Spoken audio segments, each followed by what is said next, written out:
United Nations resident coordinator Shri Stefan Priesner આજે પાટણ જિલ્લાના પ્રવાસે આવ્યા હતા. પ્રવાસ દરમિયાન તેમણે પાટણની વિશ્વવિખ્યાત સાંસ્કૃતિક અને ઐતિહાસિક ધરોહરની મુલાકાત લઈ તેની વિશેષતાઓ અંગે માહિતી મેળવી હતી. પ્રિન્સરે સૌપ્રથમ પાટણના પ્રખ્યાત પટોળા હાઉસની મુલાકાત લીધી હતી. અહીં તેમણે પટોળા સાડીની પરંપરાગત બનાવટ પ્રક્રિયા તથા કારીગરોની અનોખી કલા અને ઝીણવટપૂર્વક હસ્તકલાકૃતિનું નિરીક્ષણ કર્યું હતું. પટોળા કલાની વૈશ્વિક ઓળખ અને કામગીરીની કુશળતાને તેમણે બિરદાવી હતી.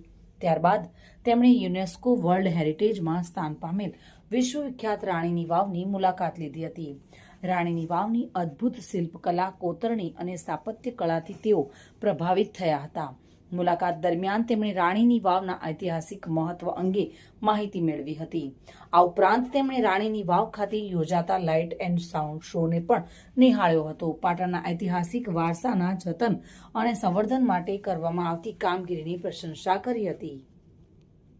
દિગ્નેશ સુથાર સાથે bureau report, today Gujarati news.